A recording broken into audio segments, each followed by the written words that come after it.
acerca de aviva el fuego de Dios en tu vida. Aviva el fuego de Dios en tu vida. Segunda de Timoteo capítulo 1 del 6 al 7 dice de esta manera: por lo cual te aconsejo que avives el fuego del don de Dios que está en ti por la imposición de mis manos, porque no nos ha dado Dios espíritu de cobardía, sino de poder, de amor y de dominio propio. No nos ha dado Dios espíritu de cobardía, sino de poder, de amor y de dominio propio. Resulta que Pablo en su primer viaje misionero pasó por Éfeso y se llevó consigo a Bernabé y a Marcos, su sobrino. Pasó haciendo un viaje de misión, predicando el evangelio. Y en su segundo viaje misionero, él de nuevo pasó por Listra, la ciudad de Éfeso, pero en esta ocasión sucedió algo. Marco no le quiso acompañar, el sobrino de Bernabé, y Pablo, en vez de irse con Bernabé en esta ocasión, se fue con Sila. Y Pablo, al llegar a Éfeso, encontró que había en Éfeso un joven que se llamaba Timoteo. Pablo tenía en el corazón una gran pérdida ministerial porque Marco se había alejado del equipo. De tal manera que Bernabé le estaba justificando y Pablo no quiso que Bernabé tampoco le acompañara. Bernabé tomó su camino diferente y en esta ocasión se llevó a Sila. Y cuando llegó a Éfeso, a Listra, la ciudad de Éfeso, encontró que Timoteo estaba sobresaliendo en el ministerio y empezó a pedir consejo, no solamente a los cristianos de Listra, sino a toda la ciudad circundante acerca del testimonio que tenía Timoteo. Todos concordaban en que Timoteo era un joven ejemplar y tenía un testimonio íntegro delante del Señor. Por lo tanto, Pablo puso las manos sobre Timoteo y lo envió al ministerio, y este se quedó trabajando de una manera especial porque tenía un testimonio lindo delante del Señor. Llegamos a la segunda carta de Pablo a Timoteo, y en esta ocasión Pablo estaba preso, estaba ya desde la cárcel, y se entera de una manera u otra que Timoteo estaba menguando en su fe, que Timoteo estaba desanimado, que Timoteo estaba enfrentando situaciones difíciles. Por ejemplo, Pablo le da consejos a Timoteo en 1 de Timoteo 4:2 y le dice que la juventud que tú tienes no interfiera en el ministerio que Dios te ha dado. Ninguno tenga en poco tu juventud, le dice Pablo a Timoteo. Le dice también en la segunda a Timoteo 2:22, huye también de las pasiones juveniles. Por lo tanto, Timoteo tenía una dificultad, y era que la juventud se estaba interponiendo en el ministerio que él debía hacer. Sabemos también que Timoteo tenía alguna debilidad física, alguna enfermedad. Cuando Pablo dice en la primera carta 5:23, dice: ya no bebas agua, sino usa de un poco de vino por causa de tus problemas estomacales, de tus problemas de digestión. También sabemos que Timoteo era tímido, porque Pablo le dice en 1 Corintios 16:10, dice: y si llega Timoteo, mirad que esté entre vosotros con tranquilidad por causa de su carácter. Timoteo era joven, Timoteo tenía problemas de salud, Timoteo era tímido. Ahora, Timoteo se estaba enfrentando también a algunos problemas de herejía dentro de la iglesia, por lo cual Pablo le habla en su primera carta y le dice en versos 3 y 4: como te rogué que quedases en Éfeso cuando fui a Macedonia, para que mandases a algunos que no enseñen diferente doctrina, ni presten atención a fábulas y a genealogías interminables que acarrean disputa entre ustedes. Timoteo estaba enfrentando a falsos maestros, pero también Timoteo estaba enfrentando una persecución atroz en ese tiempo, una persecución terrible en ese tiempo. En solamente 210 años habían muerto 330,000 cristianos en manos de los romanos. El emperador Nerón había mandado a incendiar toda una ciudad. Estaba mandando, escuche, a tirar a los cristianos en el Coliseo romano, y las bestias se comían a los cristianos. Los quemaba vivos, los aserraba por la mitad, les cortaba la cabeza. Había una persecución atroz en el cristianismo, porque el cristianismo había llegado a ser hasta más de la mitad de toda la población en Israel. Por lo tanto, no solamente Timoteo tuvo que enfrentar dificultades. Si revisamos rápidamente la Biblia, Job tuvo que enfrentar un matrimonio que le decía, una mujer que le decía: desobedece a Dios, desecha a Dios, maldícelo y muere. Tenemos que ver un Abraham que estuvo por más de 25 años batallando con la desesperación, esperando una promesa que Dios le había hecho, y él la había tratado de alcanzar a su manera. Pero cuando Dios nos dice algo, tú y yo no tenemos que ayudar a Dios, Dios lo cumple. Pero Abraham batalló con 25 años de espera. Tenemos que ver a un José, bendito sea el nombre del Señor, que tuvo que batallar con que sus hermanos lo vendieran, con una calumnia de la esposa de Potifar, con que lo injuriaran, con que le dijeran que se creía mayor que su padre, que su madre y que sus hermanos. Tenemos que ver a un José batallando en su ministerio con eso. Tenemos que ver a un Moisés batallando con una deficiencia física. No sabía hablar. Tenemos que ver a un Moisés batallando con opositores, diciéndole que por qué él era el escogido del Señor. Tenemos que ver a Moisés batallando con 2 millones de personas que tenían el corazón incrédulo y no le creían a Dios, a pesar de 10 plagas en forma milagrosa que el Señor había manifestado. Tenemos que ver a un Josué que tuvo que batallar con que el pueblo lo quería poner en los zapatos de Moisés, y le dijo: si Dios está contigo como Moisés, como Dios estuvo con Moisés, entonces nosotros te vamos a obedecer. Podemos ver también a un Elías que tuvo que batallar contra una sacerdotisa Betsabé, diabólica, que quería matarle y arrancarle todas las bendiciones del Señor. Tenemos que ver también a un Ezequías que tuvo que enfrentar cartas de amenaza de un Senaquerín que le dijo: ¿cuál es el Dios que va a librarte de mi mano? Podemos ver a un David que tuvo que batallar también con su juventud, con los hermanos que le estaban ignorando y diciéndole: ¿cómo tú crees que vas a enfrentar a este gigante? Tenemos que ver a un Daniel que estuvo viviendo en un tiempo de corrupción moral y espiritual tremenda, donde estaba cautivo en Babilonia, y a pesar de la cautividad se mantuvo santo para el Señor. Tenemos que ver a un Jeremías, a un Ezequiel y a un Isaías que batallaron con una generación que no querían escuchar la voz de Dios. Por tanto, siempre en nuestro ministerio y en el desempeño de la voluntad de Dios para nuestra vida vamos a tener batallas, circunstancias adversas, situaciones difíciles que van a tratar de apagar el don que Dios nos ha dado. A nosotros no nos va a tocar diferente. No te voy a predicar lo que no dice la Biblia. A nosotros nos está tocando parecido. Hoy, yo diría más que nunca, tenemos que batallar con el materialismo que se ha levantado como un pseudo Dios en cada persona, en cada país que hemos tenido la posibilidad de estar. Se ha levantado el materialismo tratando de usurpar a Dios del trono del corazón de los hermanos.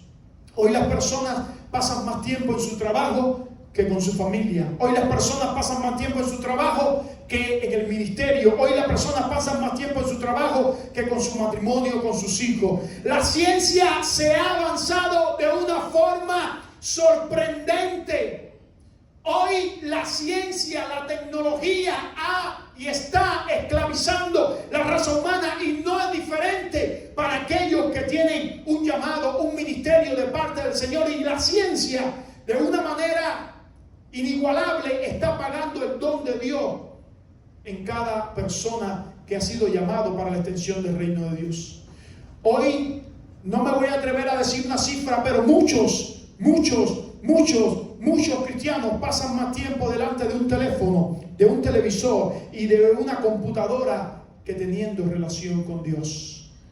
Hoy tenemos que batallar también con el pecado. Ha llegado, para mí, concepto, a una forma, a una cúspide. Ha llegado a un deterioro moral y espiritual espiritual. Estamos viviendo en una sociedad, escuche, que quiere legislar el pecado, que quiere poner legal el pecado, que está llamando a lo malo bueno y a lo bueno malo. Hoy se ha perdido la identidad de género. Hoy la mujer ya no es mujer, es lo que ella quiera coger. El hombre no es hombre, es lo que él quiera escoger. Hoy estamos viviendo en una cúspide de pecado que está tentando a que nosotros desarrollemos el don de Dios en nuestra vida.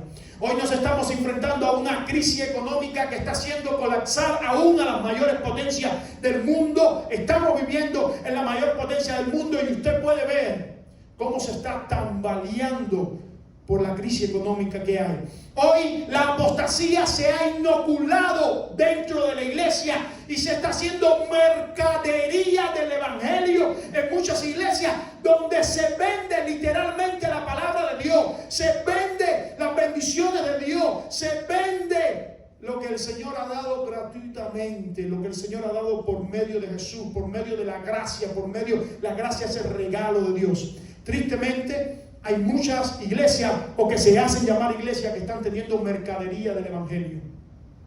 Y otras iglesias tenemos que batallar también, que están frías espiritualmente. El Espíritu de Dios no se mueve. No hay cultos de adoración a Dios, sino hay asambleas de hombre, para comodidad de hombre. La liturgia es para que los hombres se sientan bien y vuelvan a venir, pero no hay una rendición a Dios de una manera especial. Ahora, este consejo que Pablo le dio a Timoteo hace muchos años atrás está vigente para nosotros en este tiempo también. Y antes de Pablo darle el consejo a Timoteo, le dijo tres cosas importantes. Número uno, le dijo: entre tú y yo hay una relación especial de hijo, por eso te voy a dar este consejo. En el versículo 2 dijo: Timoteo, hijo amado, como queriendo decir, yo soy tu padre espiritual, por tanto presta el oído a lo que yo te voy a decir. Número 2 le dijo: yo no solamente impuse las manos sobre ti y te envié al ministerio, sino que yo me mantengo orando por ti día y noche. Versículo 3: sin cesar me acuerdo de ti en mis oraciones día y noche. Y número 4 le recordó que él sabía que la fe que había en él no era una fe fingida, era una fe real, como la que había en su abuela Loida y en su madre Eunice. Bendito sea el nombre del Señor. Luego se aventura Pablo a decirle a Timoteo: aviva el fuego del don de Dios que está en ti. Aviva el fuego del don de Dios que está en ti. De una manera u otra había impuesto las manos sobre Timoteo, Pablo, el presbítero, y ellos confiesan que él había recibido el don de Dios, no solamente por la imposición física de las manos de ellos, sino porque el Espíritu Santo había tenido bien descender sobre Timoteo por el testimonio que él tenía, por la integridad de corazón que tenía, y ahora Timoteo estaba capacitado para hacer el evangelio. Pero de cierta forma Pablo se enteró que él estaba menguando en su fe, que él estaba desanimado por las circunstancias que estaban aconteciendo alrededor de él. La Biblia no esclarece, pero lo cierto es que al revisar toda la carta de Timoteo podemos ver, como decíamos anteriormente, que él era joven, que estaba enfermo, que era tímido, que enfrentaba la apostasía y que estaba enfrentando una gran persecución. No sabemos cuál de ellas le estaba afectando para hacer que el don de Dios menguara. Lo que sí sabemos es que Timoteo estaba en el suelo, Timoteo estaba desanimado, Timoteo no tenía el fuego con que salió al principio. Y Pablo le dice ahora: aviva el fuego del don de Dios que está en ti. Y esa palabra aviva es la palabra anasopurín en griego, y está conformada con tres palabras: ana, de nuevo; so, vida; y purín, fuego. Está diciendo: pon el fuego nuevamente de Dios en tu vida. Está diciendo: atiza el fuego del don de Dios en tu vida. Ahora Pablo está tomando prestado del Antiguo Testamento, como muchas veces lo hace él, un principio del Antiguo Testamento, y era que Dios había prendido el fuego en el altar del holocausto cuando le dio el diseño a Moisés del tabernáculo, y le dijo: los sacerdotes, la tarea de los sacerdotes cada mañana es que el fuego que yo prendí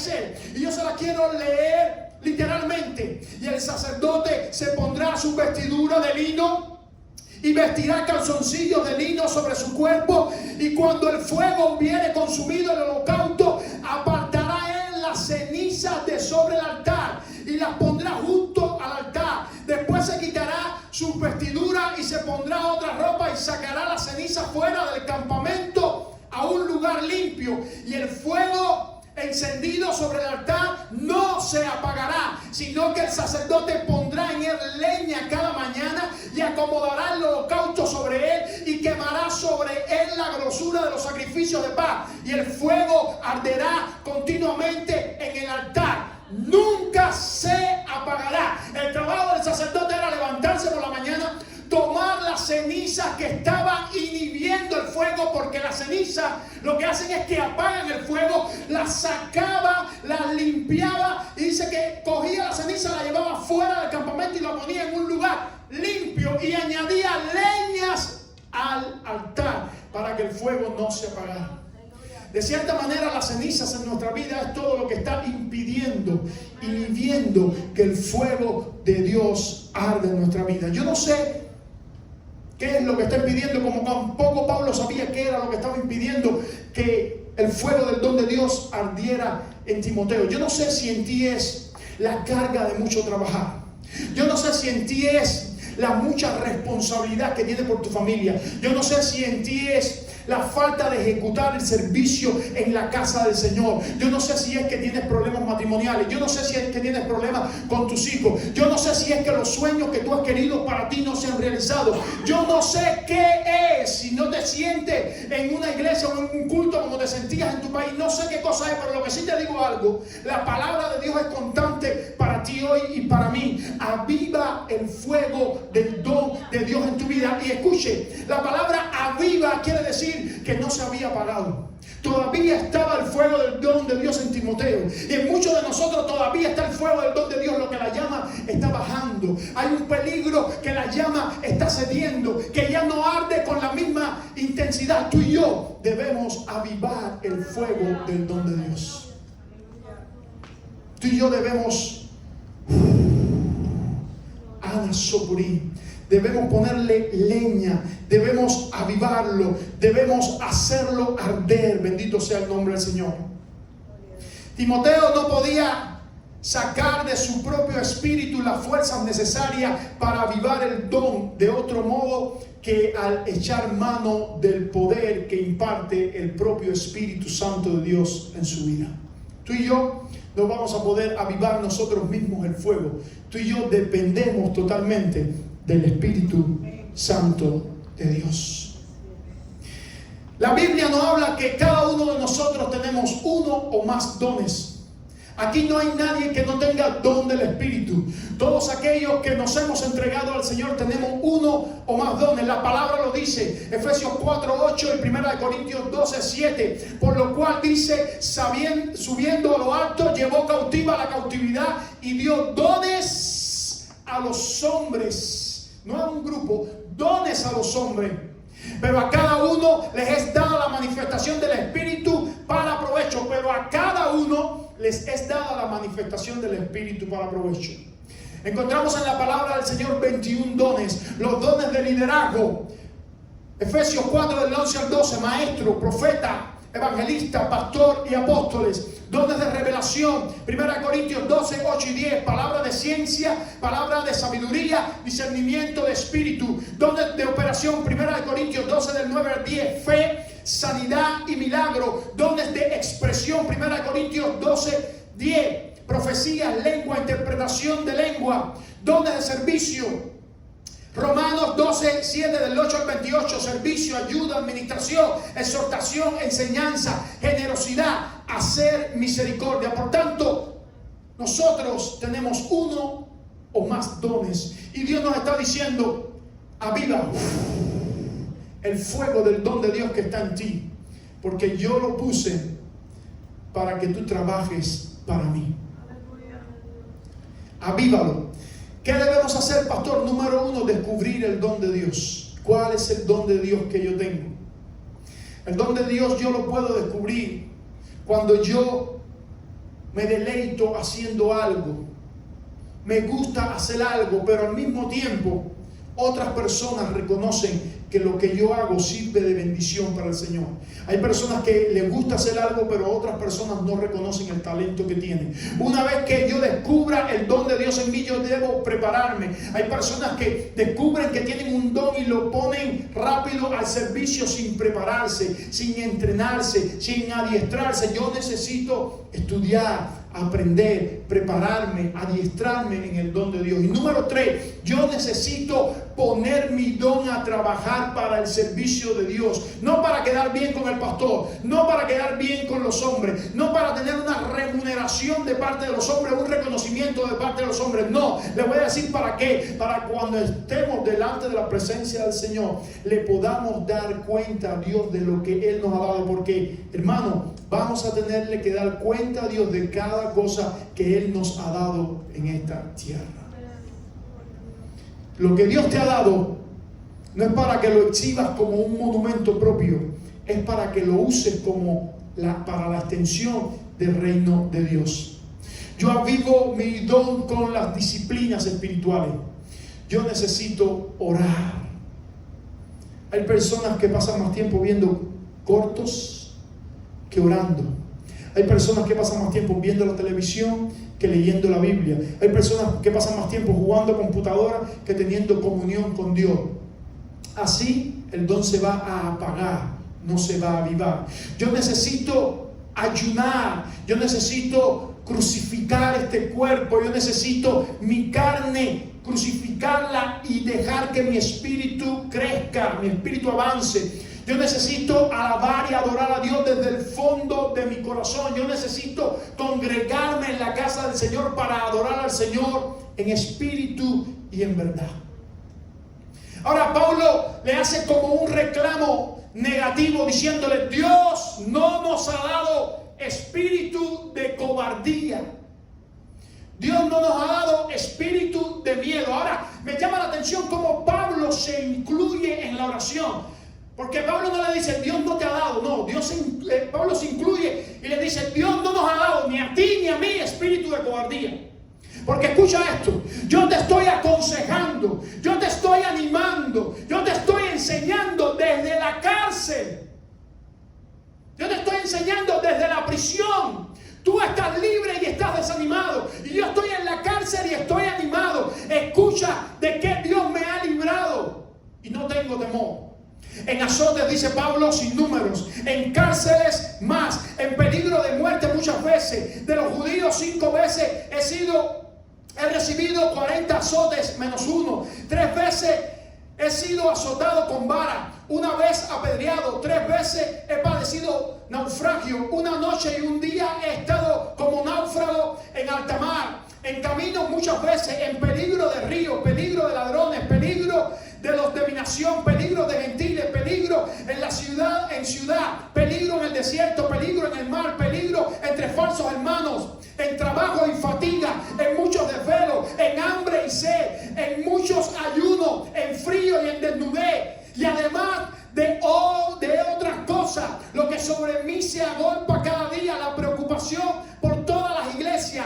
¿Quién enferma y yo no enfermo? Sin embargo, Pablo tenía el don del Espíritu encendido, a pesar de todas estas circunstancias. Y Pablo le dice a Timoteo: ¿has pasado tú por todas esas cosas? Imposible, no has pasado por ahí.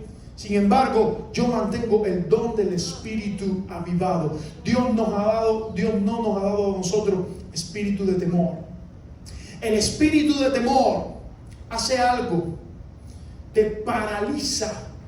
El espíritu de miedo te domina. El espíritu de temor no deja que tú desempeñes lo que Dios tiene para ti. El temor delía, timidez, miedo, temor a todas las cosas que nos esclavizan. Pablo le dice: no tengas miedo, Dios te ha librado de ese miedo. Los seres humanos tenemos que enfrentar muchos miedos que nos paralizan. Algunos de estos miedos son sencillos, que no tienen grandes consecuencias, como el miedo a volar, el miedo a los animales, el miedo a los viajes, a conducir, a las alturas, a la oscuridad, a los ascensores, pero hay otros miedos que tienen mayor repercusión en nosotros, como es el miedo a la muerte, el miedo al fracaso, el miedo a la soledad, el miedo a no ser aceptado, el miedo a las autoridades, el miedo a los demonios, el miedo a no lograr mis metas. Esos miedos nos paralizan. Y Pablo está diciendo, Dios no te ha dado ese miedo, ese temor que tú tienes. Eso viene de parte del enemigo. Por lo tanto, yo quiero que tú te entres en el contexto. Si tú sientes inseguridad para el futuro o estás teniendo algún tipo de miedo, si tú sientes miedo a no lograr lo que Dios te ha dado, estás sintiendo algún tipo de miedo. Si tú sientes miedo a verte desprovisto, estás sintiendo algún tipo de miedo. Si tú sientes temor, inseguridad por lo que dirán, estás sintiendo algún tipo de miedo. Si tienes miedo a la muerte, es un tipo de miedo que no viene de parte de Dios. Porque Dios nos ha dado espíritu de vida y vida eterna. Y si el espíritu de aquel que hizo resucitar entre los muertos a Jesús vive en nosotros, el que hizo resucitar a los muertos a Jesús nos hará resucitar a nosotros también. Por lo tanto, los cristianos no le tenemos miedo a la muerte, sino que nos gozamos en el espíritu de vida que vive en nosotros. El temor, escucha esto, es el resultado de nuestro egocentrismo, ya que la premisa de todo temor es la presunción falsa de nuestra omnipotencia. Todo depende de mí. Al no lograrse lo anhelado, comenzamos a sospechar que no somos lo que pensábamos. Tememos cuando no estamos en control de nuestra situación. ¿Sabe por qué tememos? Porque estamos centrados en nosotros mismos. Porque somos egocéntricos y pensamos que podemos manejar todas las cosas. Pero cuando tú eres una persona humilde, es decir, dependiente de Dios, y le dice a Dios, todo lo que yo tengo, todo lo que soy y todo lo que puedo depende de ti. Nada hay en mí que pueda agradarte, nada hay en mí que pueda hacer las cosas correctamente. Yo te pongo al control, yo te doy el timón de mi vida. Entonces tú no tienes miedo, porque no vives tú, no haces tú, no hablas tú. Tú dejas que Dios viva por ti, que Dios haga por ti y que Dios hable por ti. Vives confiado y puedes decir como este hombre, todo lo puedo en Cristo que me fortalece. He aprendido a vivir, decía Pablo, cualquiera que sea mi situación, he aprendido a contentarme, sea que tenga mucho o que tenga poco. Todo lo puedo en Cristo que me fortalece. Ahora le dice a Timoteo, el Espíritu que ha venido sobre él. Alabado sea el nombre del Señor. Le dice, Dios no nos ha dado espíritu de cobardía, sino espíritu de poder. Y la palabra de poder que usa es dunamis. Y es la misma palabra que Jesús le dijo a los discípulos, no se vayan de Jerusalén hasta que no venga el Espíritu Santo sobre vosotros y le dé poder para ser llamados mis hijos y para serme testigo. Yo no sé, hermano, pero hay cada cristiano que yo veo viviendo una vida fuera del poder de Dios, una vida drenada, una vida menguada, una vida triste, una vida tan ausente de poder. El Evangelio es buena noticia. El Evangelio es poder de Dios, como decía Pablo, para salvación a todo aquel que cree en Él. El Evangelio es una potencia salvífica dentro de ti que te hace vivir de una forma diferente a como viven todos los demás. El Evangelio es la convicción de que Dios está contigo, que Dios está por ti para ayudarte a vencer todas las circunstancias adversas que estás pasando o que vas a pasar. Cuando tú vives con el poder de Dios, tú vives con convicción. Cuando tú vives con el poder de Dios, tú vives con seguridad. Cuando tú vives con el poder de Dios, tú vives sin miedo a nada. Porque tú entiendes que el poder que reposa sobre ti, no tú, el poder que reposa sobre ti es mayor que cualquier adversidad que pueda venir sobre tu vida. El poder de Dios es mayor que cualquier enfermedad. El poder de Dios es mayor que cualquier carestía. El poder de Dios es mayor que cualquier demonio que se pueda levantar en contra de nosotros. Ese poder nos hace tener lo que Jesús le dijo a los discípulos: y os doy potestad. de hollar serpientes y escorpiones. Esto se refiere al diablo y a los demonios. De hollar serpientes y escorpiones, escuche, y sobre toda fuerza del enemigo, y escuche, y nada os hará daño. Cuando tú tienes ese poder de Dios, tú caminas sin miedo. Caminas sin miedo. Caminas tranquilo. Ahora, la llama del don de Dios tiene que estar encendida. No puede estar en un nivel bajo. Tiene que estar encendida esa llama. Y esa llama se refiere a la relación con el Espíritu Santo de Dios. Ese poder de Dios es lo que tú y yo tenemos. Ese poder de Dios que cuando alguien está necesitado, ese poder de Dios brinca dentro de nosotros buscando la oportunidad de dar una palabra de vida. Ese poder de Dios que cuando ves a alguien enfermo tienes que orar por él. No decirle voy a orar, tienes que orar por él donde quiera que esté, en tu escuela, en tu trabajo. Tienes que orar por él porque sientes ese poder de Dios y quieres ver que se manifieste.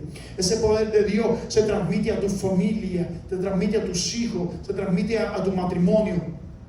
Ahora, Pablo le dice a Timoteo, y el Señor nos ha dado no solamente espíritu de poder, sino espíritu de amor. Y la palabra de amor es ágape, un compromiso rotundo con todos aquellos que nos rodean para extender el reino de Dios.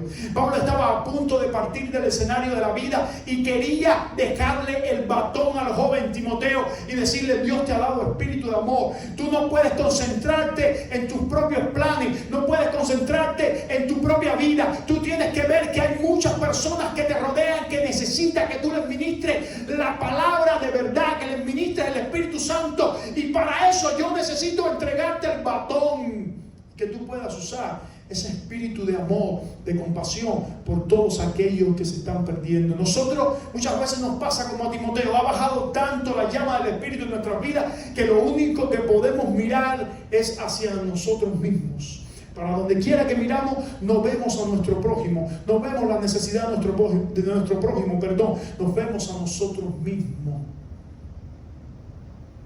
Porque el espíritu de temor hace que toda mirada caiga sobre nosotros mismos, el espíritu de autoconmiseración. Pero Dios quiere decirte hoy: yo he derramado sobre ti espíritu de poder y espíritu de amor, para que tú puedas ver la necesidad de todos aquellos que están alrededor tuyo también. El amor es la ley del nuevo pacto. Toda la ley se resume en amar a Dios y a nuestro prójimo. La frase seguir la verdad en amor es común en los escritos de Pablo, ya que todas las cualidades y dones espirituales eclipsan si no hay amor. Y por último, espíritu de dominio propio. El dominio propio es prudencia, moderación, buen juicio, sensatez, autocontrol, autodisciplina. Todo eso es lo que tú tienes de parte de Dios. Te lo vuelvo a repetir. Prudencia. ¿Cuántos cristianos son imprudentes? No sé por qué. Porque tienen el espíritu de dominio propio sobre ellos. Moderación. ¿Cuántos cristianos ostentan demasiadas cosas materiales y no son modestos? No sé por qué. Porque Dios nos ha dado espíritu de dominio propio. Buen juicio, sensatez, autocontrol, autodisciplina. Un cristiano con dominio propio tiene bajo el control del Espíritu Santo su mente.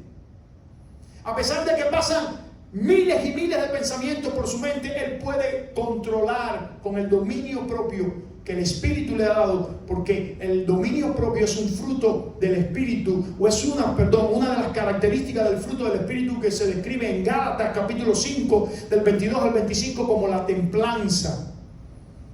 Yo puedo tomar los pensamientos que vienen a mi vida que no agradan a Dios y puedo desecharlos. Yo no le tengo que hacer caso a todos los pensamientos que el diablo induce a mi mente. Yo puedo tomar los que no glorifican a Dios, los que no me hacen bien espiritual, y desecharlos, porque yo tengo dominio propio. Yo domino el control ejecutivo de mi vida, mi mente, yo la puedo dominar. Mi mente no es dominada por las personas que me rodean. Mi mente no es dominada por el algoritmo de una computadora. Mi mente no es dominada por las noticias que me están esclavizando. Mi mente no es dominada por el temor que los demonios infunden. No. Mi mente es dominada por el Espíritu Santo de Dios que vive permanentemente en mi vida. Si bien la palabra espíritu está escrita en minúscula, refiriéndose a nuestro espíritu, es indubitable que el control en nuestro espíritu lo ejerce el poderoso Espíritu Santo de Dios que vive en nosotros. Tengo control sobre mi cuerpo cuando tengo dominio propio. Primera de Pedro 2:11. Amados, yo ruego como extranjeros y a peregrinos que os abstengáis, de los deseos carnales que batallan contra el alma. Mi cuerpo es templo del Espíritu Santo de Dios. Mi cuerpo, Pablo le dice a los corintios, cuídense de la fornicación. Porque cuando tú fornicas estás pecando contra tu cuerpo. Y tu cuerpo es templo del Espíritu Santo de Dios.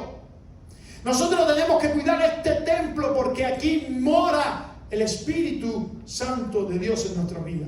Por lo tanto, todo deseo carnal que esté batallando en mi cuerpo, yo lo tengo que desechar porque yo tengo dominio propio. Yo no puedo venir a la iglesia el domingo, levantar mis manos y tratar que el Espíritu Santo de Dios me llene y luego irme y estar el resto de la semana coqueteando con deseos carnales y pasiones desordenadas que combaten en nuestros miembros.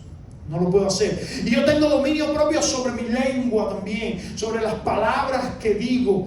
Dios me ha llamado a decir palabras de bendición, no palabras de maldición ni de crítica. Salmo 115:3.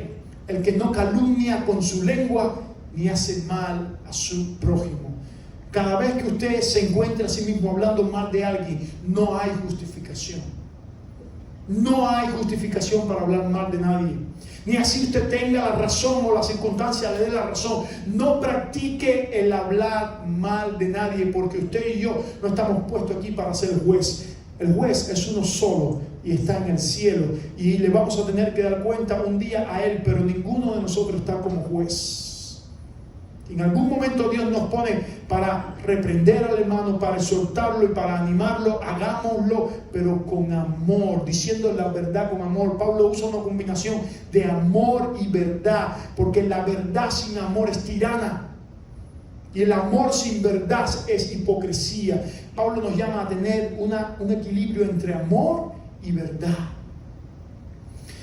Sin duda, amados hermanos, el llamado de avivar el fuego del don de Dios no solamente está activo o vigente para el tiempo que Pablo vivió, sino que está vigente para la iglesia contemporánea.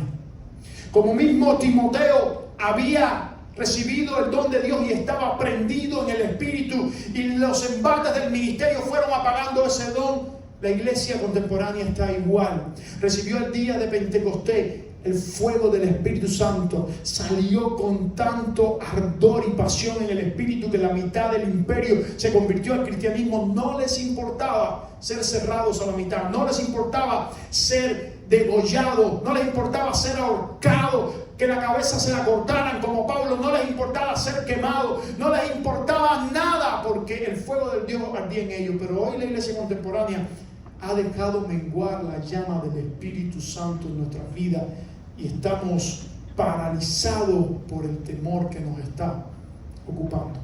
Por tanto, la palabra es vigente. Aviva el fuego del don de Dios en tu vida. Avívalo, que se renueve, que se encienda, para que toda aquella persona que esté alrededor tuya pueda ser tocado por el fuego de Dios, ministrado por el fuego de Dios. Dios tiene un propósito bien definido con cada uno de los que están sentados aquí en este lugar. Lo que me gusta de Dios es que Dios no tiene la mente como nosotros los humanos de jerarquía. Uno aquí, otro acá y otro acá. No, la mente de Dios es que Él repartió todos los dones para todo el pueblo y para que todos sus hijos puedan hacer algo para la extensión de su reino.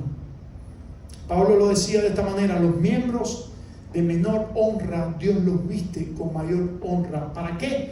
Para que haya un equilibrio en el cuerpo y para que haya un equilibrio en el cuerpo de Cristo también. Por lo tanto, no hay dones mayor que otro, no hay ocupaciones mayor que otra, no hay trabajos mayor que otro. Dios y el pueblo y la humanidad necesita que tú pongas tu don a funcionar. Yo no sé si tú llevas una vida de domingo en domingo llegando a la iglesia, sentándote ahí, estándote tranquilito, pero esta palabra es desafiante, esta palabra es para incomodarte, esta palabra es para decirte, no sigas viviendo la vida que estás viviendo, aviva el fuego del don de Dios en tu vida. Lo que tú sabes hacer, ponlo para hacer para Dios, hazlo para Dios. Pastor, yo no sé predicar, es otra cosa. Pastor, yo no sé cantar, es otra cosa. Pastor, yo no sé trabajar con los niños, hay otra cosa. Lo que sí te aseguro, hay algo que tú puedes hacer para la extensión del reino de Dios. Hay algo que puedes hacer. Y yo no te estoy hablando de meterte en un sistema eclesiástico o bajo una estructura de iglesia. Yo te estoy hablando de hacer algo para el reino de Dios. Si te puedes poner y sintonizar con la iglesia, ok, muchísimo mejor, pero haz algo para extender el reino de Dios. En varias ocasiones te he dicho, si hay sillas vacías al lado nuestro, no es culpa solamente del pastor, es culpa de la iglesia de Cristo, que tiene que predicar el evangelio, tiene que hablar de la extensión del reino de Dios. Cada uno de nosotros es responsable de la extensión del reino de Dios. Por lo tanto, amado hermano, aviva el fuego del don de Dios. Está ahí, no está muerto, está en ti. Yo sé que el Espíritu que Dios hizo morar un día en ti está ahí, está en ti. Solamente tú tienes que ocuparte de él, atenderlo, alimentarle. Es como el amor en la pareja. No importa que usted lleve 40 años casado, no importa que se conozcan de pie a cabeza, si usted todos los días no le echa un poquito de agua y un poquito de abono a esa flor, a ese matrimonio, si usted no tiene una comunión saludable, permanente con su matrimonio, se va apagando ese amor. El fuego del Espíritu funciona igual. Usted ha recibido el Espíritu, algunos han sido bautizados con el bautismo de hablar en lengua, otros conocen cómo se mueve el Espíritu, pero si usted no aviva la relación con Él, usted se enfría y la llama del fuego del Espíritu Santo se va apagando. No es que usted lo recibió un día y usted ya recibió el Espíritu y fue sellado con el Espíritu y pertenece al cuerpo de Cristo y ya no. Si no, Pablo no hubiese dicho andar en el Espíritu, vivir en el Espíritu. Es una relación continua con la presencia de Dios. Esa es la palabra que he querido traerle, que ha estado ardiendo en mi corazón. Avivemos el fuego del don de Dios en nuestra vida.